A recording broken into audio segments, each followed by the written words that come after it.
Good evening, everyone, and thank you for dialing in to our very first Health Leadership Roundtable discussion with some of our faculty members. I might just quickly introduce a little bit about AIHE for those of you who may not be familiar with it, and then we'll get on with the show. So AIHE is the Australian Institute of Health Executives. It's a relatively new organisation that really just launched 5.5 months ago. So done an enormous amount of work to get to this point. What the reason for its establishment was really based on our experience in working in hospitals and healthcare.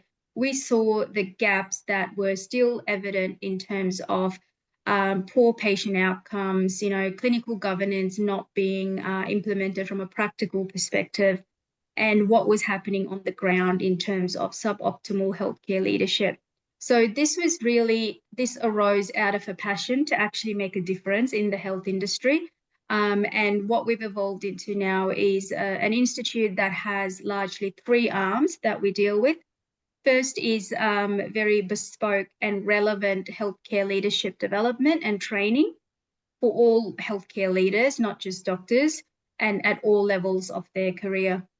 The second is healthcare consulting, where we can review services, advice on clinical service planning and frameworks, etc., that are actually relevant for the health service. That's not just theoretical, but actually practical and useful. And the third arm is our thought leadership and industry analysis arm, which we have largely launched on our social media LinkedIn channel, but we are hoping to shift that onto our website soon. And this topic actually arose out of one of those posts. Now, we are an organisation that we call things out as we see it, within reason and with respect. But one of the key things that we saw was this concept of puppet leadership, which is what led to this whole thing being convened. So before I get too much into it, I might introduce some of our faculty there's a lot of our faculty, but there's three of our faculty who will be on the panel, who will be sharing their views and thoughts and experiences with us today, and hopefully telling us the answer of how to tackle puppet leadership in healthcare, at the end of 60 minutes. So please welcome Lisa Collins, Dr. Mainak Majumdar, and Dr. David Quigley, who will be our panel. Now, Lisa is a healthcare culture strategist and leadership development expert who has over 35 years of UK and international experience in health and healthcare systems. She's recognised for her pioneering work at the intersection of workplace culture, executive leadership, and system change. And I think she's up to her, 18th book, Lisa? So she writes. Not quite there yet. Yes, she's highly published, highly sought after, and we're lucky to have her here. So thank you, Lisa, for joining us. Thanks, Sydney. Amy, can you just let the people, there's a notification about people coming. Okay. Dr. Mainak Majumdar is a senior intensivist with experience in emergency and retrieval medicine. He's very involved in research looking at the mechanics of healthcare systems, patient safety in hospitals, change management, risk management, and identification of high-performing health services. So that sounds like you do it all, Mainak. But thank you for being here, and Mainak will provide us with the clinical leadership lens in terms of how puppet leadership particularly impacts on a clinical level. And last but certainly not least, Dr. David Quigley, who is our faculty expert in health funding and coding analysis, who's also an experienced board director in the aged care, hospital and social care sectors, and is a leader in the development and delivery of digital health initiatives and change programs that are driven by data analysis to inform decision making. So when he makes a recommendation, we know it's legit and it's based on data. So thank you, David, for being here, and welcome to the panel. What we might do is, for those of you who may have just joined us, So very briefly, the concept of puppet leadership in healthcare. Oh, sorry, hang on. Lewis, you've got your hand up. Yes, I'm sorry. I don't know who you are. Oh, did I not introduce myself? Yikes. Apologies all. My name is Sydney. I'm the chief executive of, that's a good point. I'm the chief executive of AIHE. And the way that we'll run this session is obviously our expert panel will be sharing their insights and knowledge, and I will try my best to moderate and keep us on track. So puppet leadership, this all started with a post. If you haven't seen it, please go to our LinkedIn page and have a look at it. It's called Puppet Leadership in Healthcare. And we go through what it is, why it's a problem, how it impacts healthcare, how it impacts everyone else in healthcare, and what can you possibly do in terms of tackling it. Now, this is a topic that I personally have not seen discussed publicly or any public forum until now. So it's a topic that is very significant and quite sensitive, controversial, and it has a lot behind it. So, so keep that in mind, and I ask everyone to obviously be respectful as we go through the conversation. Now, this will not be a formal kind of event. This is a conversation with our faculty, and the audience. Feel free to raise any questions or ask any questions and participate in the discussion at any time if you like. I think you have the power to unmute yourselves and ask questions as well. So, okay, so puppet leadership, well, what is it? It's essentially when leaders get appointed to senior executive positions, not necessarily based on merit, qualifications, or their experience, but based on something else. And that something else is often alignment or loyalty to decision makers of the organization or the system, or the, dare I say, politicians at the top of the system, or whoever is basically running the place, running the show. And it's a form of rewarding that loyalty. So it's what it does is it sidelines those who ask difficult questions. It sidelines those who challenge the status quo. It sidelines those who raise clinical issues over the politics of the day sometimes. And this is why it's a problem. Hence the reason why we raised it here today. So what I might do is I'll start with Lisa, you as our first panelist. If you could just talk about your experience with puppet leadership and how you've seen it impact healthcare systems. Sure. Thanks, Sydney. And hi, everyone. It's great to be here. So to give you a bit more about my background, I've been in the health system for over 35 years, from the frontline services to the boardroom across all sectors in England, Wales, and Australia. So I feel I've got this really unique view of the culture across all of the different systems. And what I've noticed as I've progressed from the frontline upwards, I guess my vision of healthcare leadership was the people at the top are transformational. They're the ones who are courageous leaders, making bold decisions. But what I noticed, the closer that I got to the top, actually there's a shift from middle management to senior management of being much more about compliance. And obviously we need that throughout the organization anyway. But I just started to notice the shift of the people who were getting into those senior positions.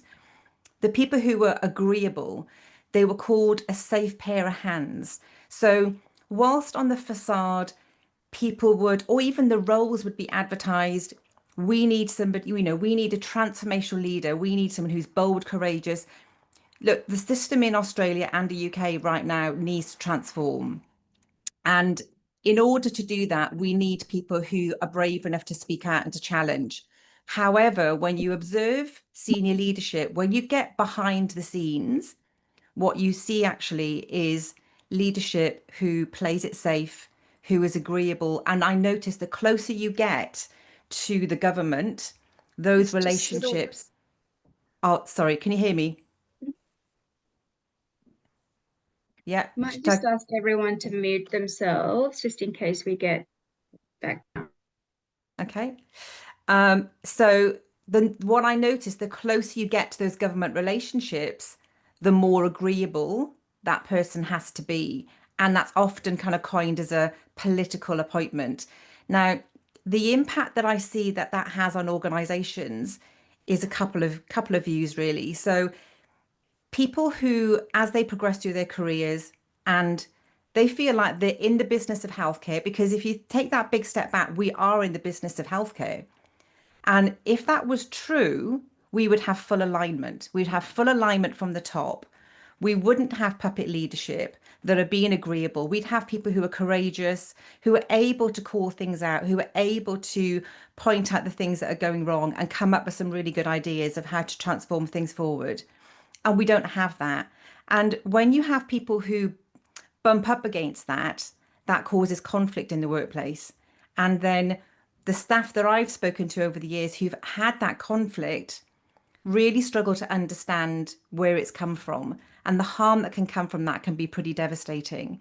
The impact on patient care, again, if we have that big step back and realize we're all in the business of healthcare. As clinicians, we've come into these roles to make a difference, to add value to patients. But if we were really serious about that, then where's the public health part of it? Where's the prevention? Where's the empowerment of patients? Because for me, that's the missing piece. And when you look at the finances and when I've spoke to CEOs, they're more interested in meeting government targets than actually having the common sense approach of if we want to make this health system work, we've got to empower the patients. We've got to have money put into prevention and we've got to bring the patient in and walk alongside them. I'll stop there.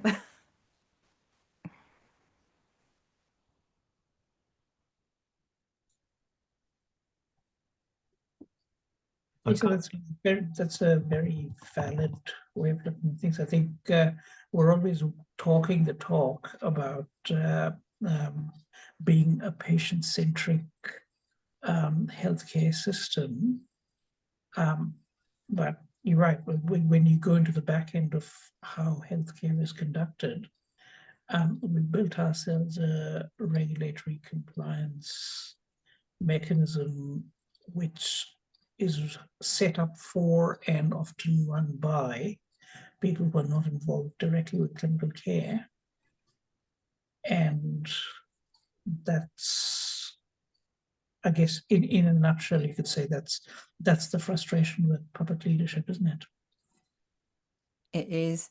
And I was just thinking, David, you remember when we were kind of planning for this talk and you said something really interesting about when you worked at St. Thomas's and the alignment, because I think that's what I'm seeing is that it's not a good or, it's not about judging it to be good or bad. It is what it is. I think we just need transparency because we can't align unless we have that transparency. But David, I'll let you share your thoughts. Yeah, look, thanks, Lisa. Thanks for introducing that. Because I guess when we think about public leadership, we've got a misalignment between the leadership we expect, and that leader may be influenced by external forces, and as they've been brought up, is it might be political, might be financial, in some cases, maybe ideological. And to understand the public leadership and the impact of that, I like the example of St. Thomas's back in 1992. So St. Thomas's, if not everyone may know that, but St. Thomas's Hospital is iconic in London. This is Florence Nightingale's hospital. It's got the original Nightingale wards are still there. It has the Nightingale School of Nursing. And the room where Florence Nightingale used to teach the nurses there, it still exists. It's the Florence Nightingale Museum. It has an iconic place in London. It's on the River Thames, directly opposite the House of Parliament. And if you go back to 1992, we had, I think Margaret Thatcher just moved on. We had John Major, Conservative government. They did have a good plan in that we needed to take, we had too much money, too much healthcare concentrated in London, or the centres of excellence. We had too many centres of excellence. We weren't servicing the population around the country. So the idea was, okay, we've got to consolidate the London hospitals. We've got to put the money out to the periphery. And I think that was, a good idea. And it built on previous structural changes in the NHS building up to that time. But we've got this iconic building, lots of history, lots of love. The staff who work there, it's a home. It was much more than a hospital, much more than a workplace for everyone who's working there. But in order to consolidate the hospitals, the government said, right, the first so many of you who balance your budget, you get to be a fund holding trust, NHS trust. The rest of you, you're being shut. Now, at the beginning of that announcement, my understanding, and don't let truth get in the way of a good story, but St Thomas's was at the back. We were going to get shut. We thought we'd had it.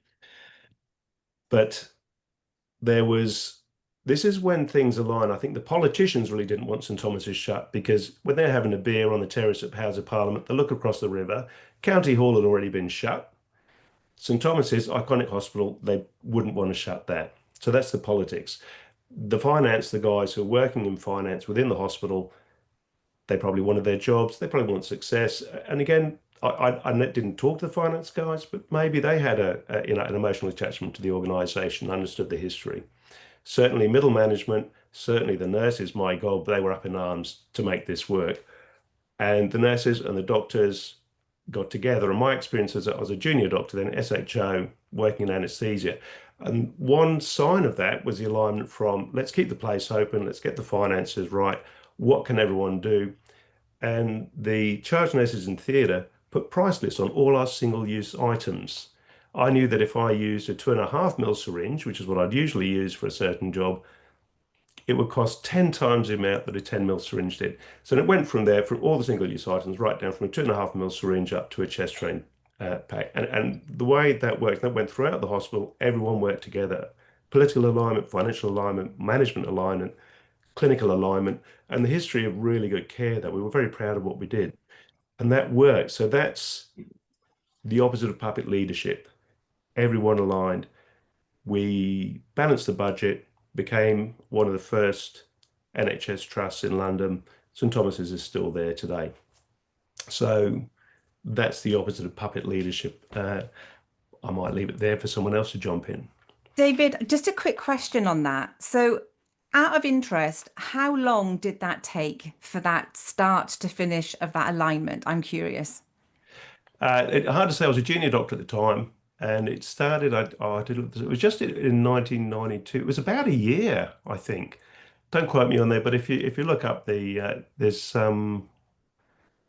I can't tell you exactly, but from my experience, I was only working there for a year at that stage. I've come back in. I started in November 91. I finished in November 92. Within that year, we'd started saving money. We balanced budget. That's my experience of it. But I think if you look up the news articles, I think it might have been a slightly different time frame, but it really wasn't long. I mean, that's just fantastic, because whenever we think about transformation and having to, change culture in organizations, you often get told it'll take years, if not decades, to turn things around. And what you've described, bringing that organization into alignment and being able to pass that information down to all staff so they could pick up a piece of equipment in theatre and think, actually, I'm going to choose to use this one rather than that, really didn't take that long. And it just makes me wonder, you have these kind of the big five companies that come in and they promise transformation. And let's be honest, if they were going to do that, everything would be solved by now, and it's not in their management model to be able to go in and completely fix things. They need to leave the door open. But what I'm hearing from that example is a fantastic way of how almost like that drive then came from the staff. And it was like from the sort of from the middle of the organization out, or the ground upwards. Absolutely. There's no way the really Nightingales were going to let that place close. Absolutely not. Yeah. And I wonder as well, whether there has to be, like, sometimes we think about having that common enemy, but actually what you had was that common force for good. It was the Nightingale Hospital, Florence Nightingale. It was too much history wrapped up into it that I can imagine just evoked passion in people to think, not on my watch, is this place going to close? Yeah, there was no way. There was no way it's going. And it's slightly different. I can't remember. We did lose some hospitals around London, some of the icons. Yeah. We've still got St George's, we've got Guy's, we've got St Thomas's. I'm not sure which other ones survived, but it was really sad to see some of them go. Really iconic organisations that did great work. But on the outside, when they did close, the money went out to the peripheries. For instance, the Medway Hospital out in Kent, that grew, and servicing the population of that area. But then I guess there's also, and that was beautiful. I don't know if anyone else has got any other examples of where things have gone well, or I've got a couple of examples where we got the opposite. If happy for me Yeah, to please, with please that. do share that, because I think what's really helpful is to see the contrast and the damage that's caused when we do have this public leadership in place versus that authentic aligned leadership. And I think, and that's what kind of just helps brings it to life for us, really. So yeah, please do share. Look, I mean, there's two things that I could think about. There's one's government-based and one's private sector. And I think because we've talked about political alignment, we talked about financial alignment. And if we look at political alignment, I think it was back in, let's see, I think when was the Bundaberg fiasco? I think it was around 2004, 2005. So we had a lot of very poor outcomes in Bundaberg Hospital up in Queensland, central Queensland.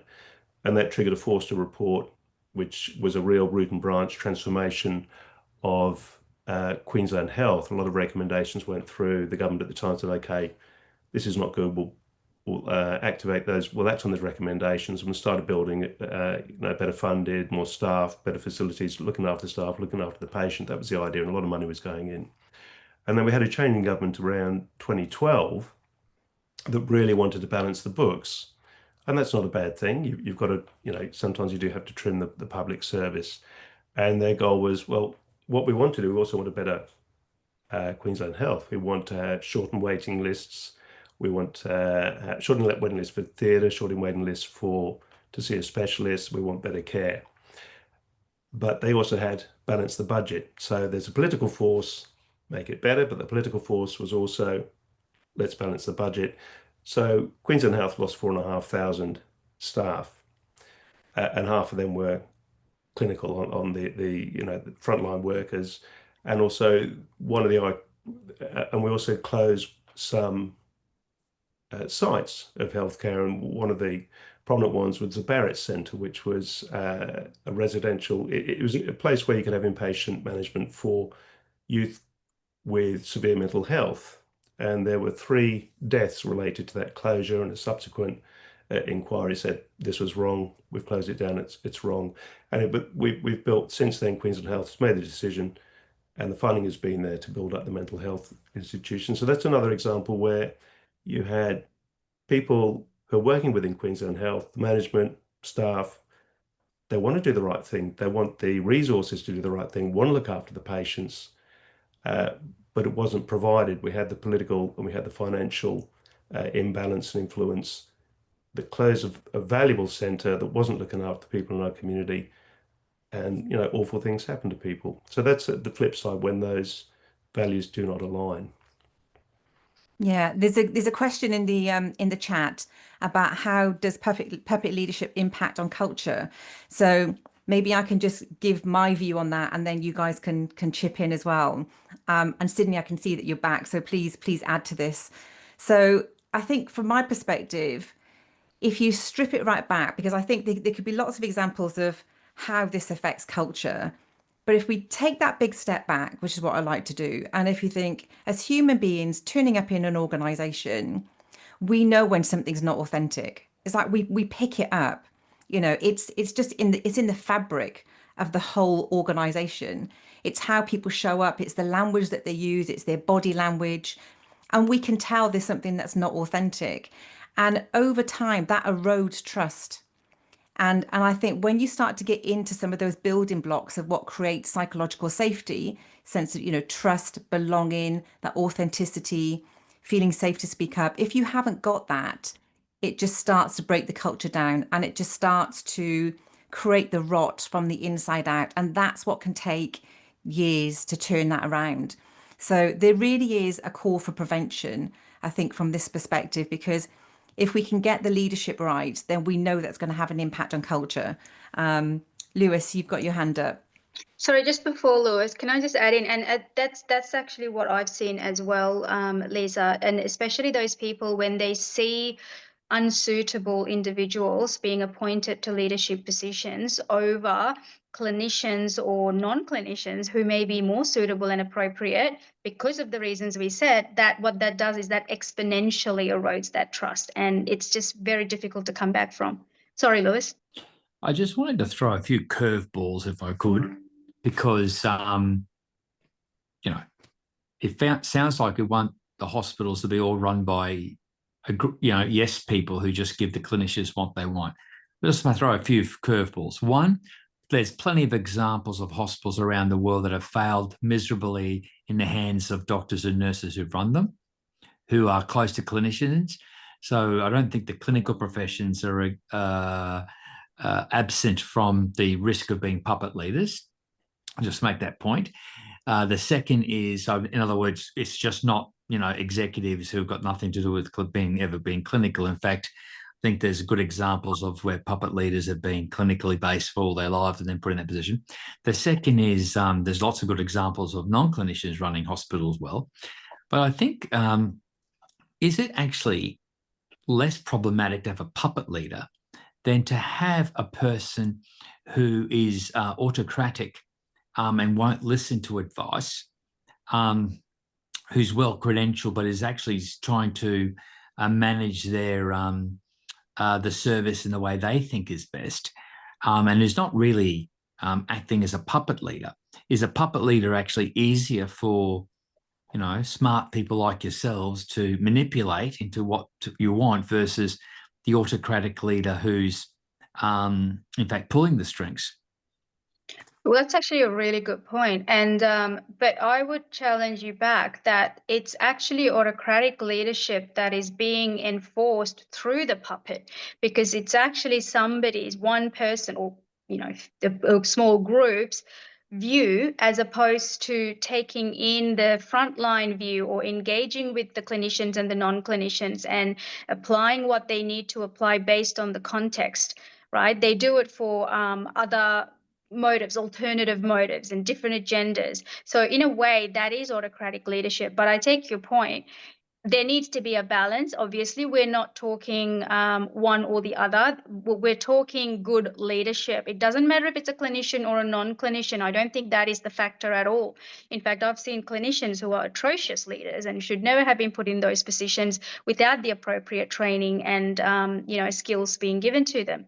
So I don't think it's about what profession you come from. It's about having the experience, the knowledge, and the qualifications and the characteristics to be a leader that actually integrates the system or the staff. It's not I guess we're saying not a command and control leadership style, but more an integrated leadership style where there's engagement. Can I just put my last curveball?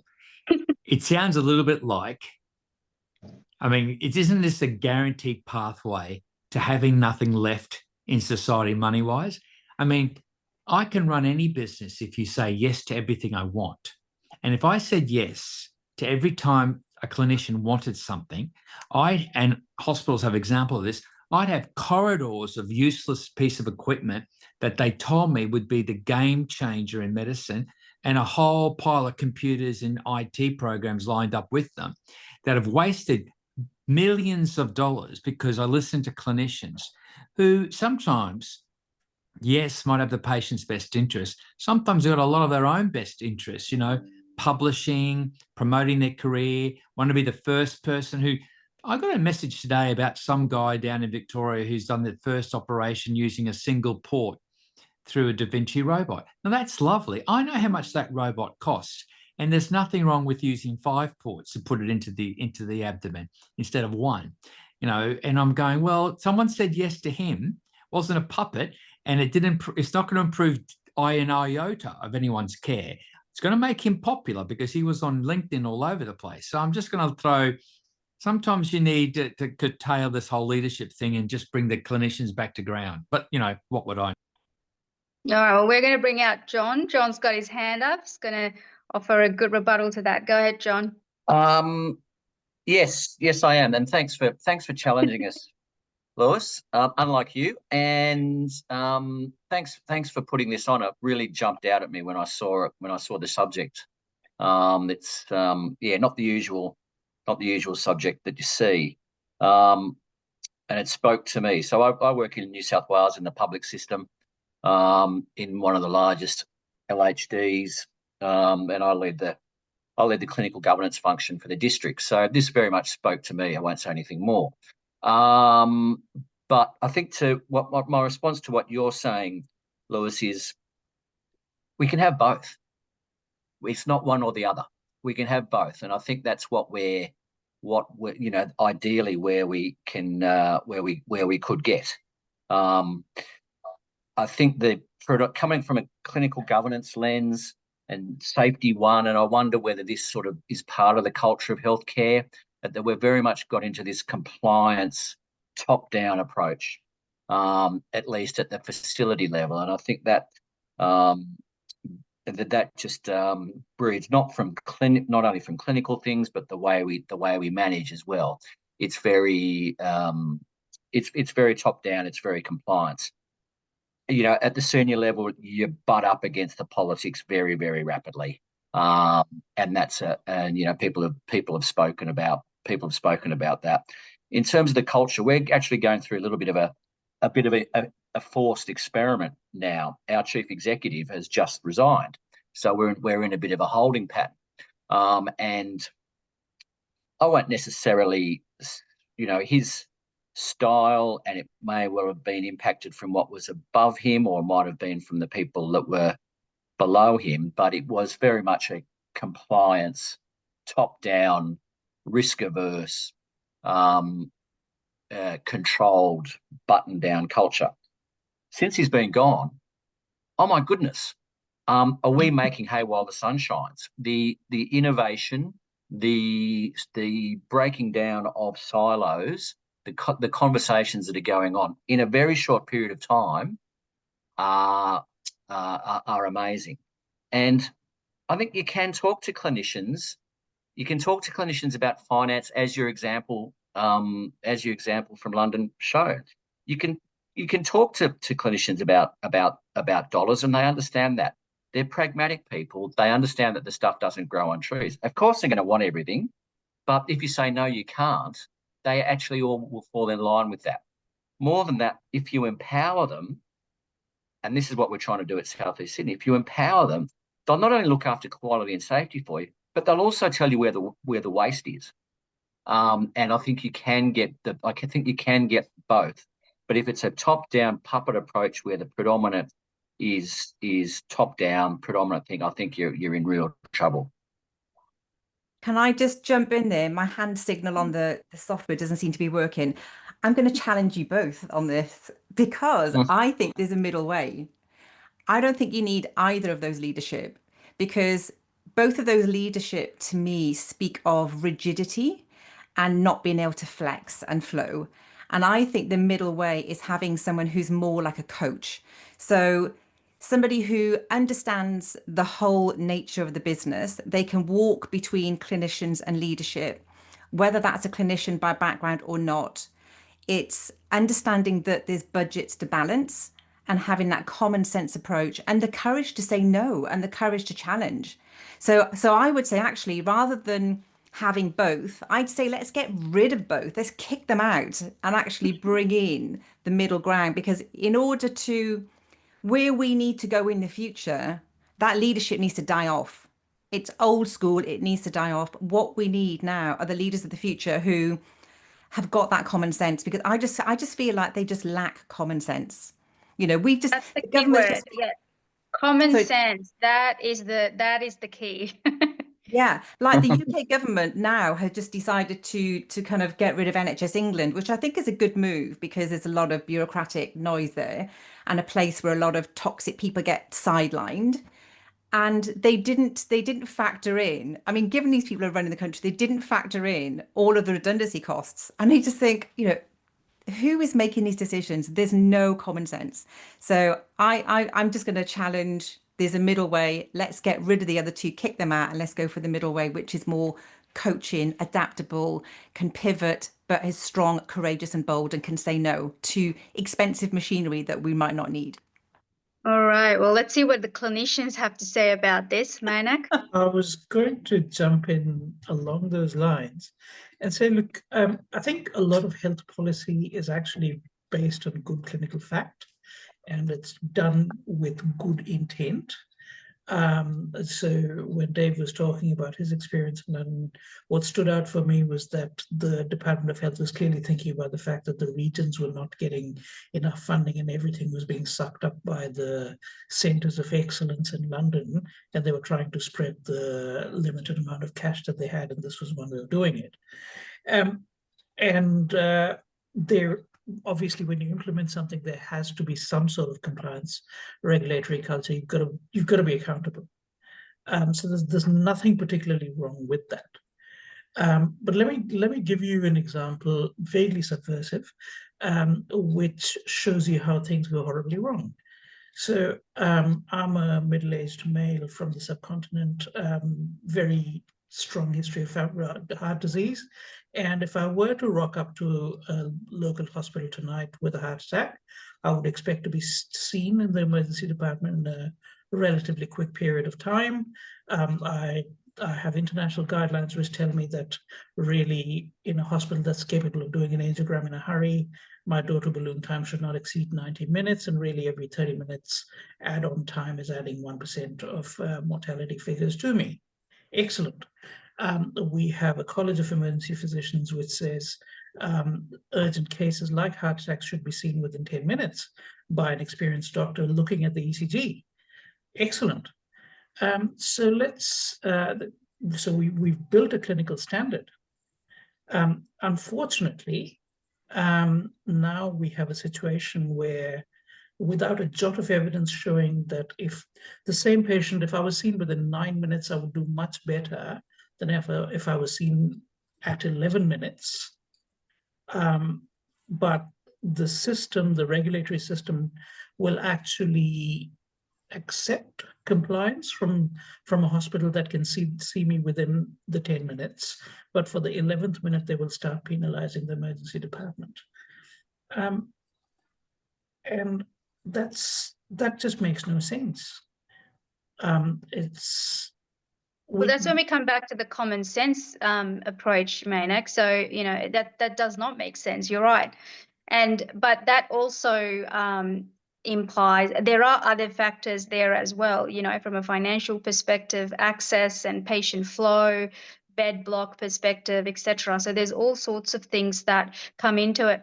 David, I wonder if you want to comment on that, particularly with your finance hat on. Well, actually, I'm sorry. I'm really interested in Louisa's comment in the chat about servant leadership. So I could read that out. Servant leadership has a place we can't forget, and as John says, a balance of both. We need to learn from our Royal Commission's recommendations not actioned and coroner's data, and yes to flex and flow. I ask myself, I'm explaining myself to the coroner, privacy commissioner, and or Treasury Finance. So maybe there's one thing is that it's not just finance, political, and so on. There's so many different bodies that we're responsible to within the system. I don't know, Louise, are you happy to talk on that or just leave your comment there? That's okay. Has anyone else got anything? But okay, so I'm happy to keep going. Now, remind me, so you were asking me, Sydney, about the finance hat. Well, what we see commonly is this tension between efficiency / performance / financial sustainability versus quality and safety. That's what we commonly see, right? That is the tension. So just that's what I was wondering your thoughts on that. Yeah, I think with that, I guess I spend a lot of time with activity-based funding, and I think it's a good tool. It's not perfect yet, but it has done some good things. I think it's put the lid on that exponential growth in healthcare. Exponential growth in the cost of healthcare. It really has driven some efficiencies. People are really motivated to get their admission times and hospital stays down. And we know that's not only does that save money and it's better for the patients, they get a better outcome, because sitting in hospital for a week after having your gallbladder out isn't good for you. Staying in hospital for a week after having a baby isn't good for you. People generally do better going home. So, but do we have the financial tools to tweak the system in line with the clinic with good clinical outcomes? And we're not there yet. I think there has been some change. The hospital acquired complications, and as Mainak was saying, if you stay a bit longer in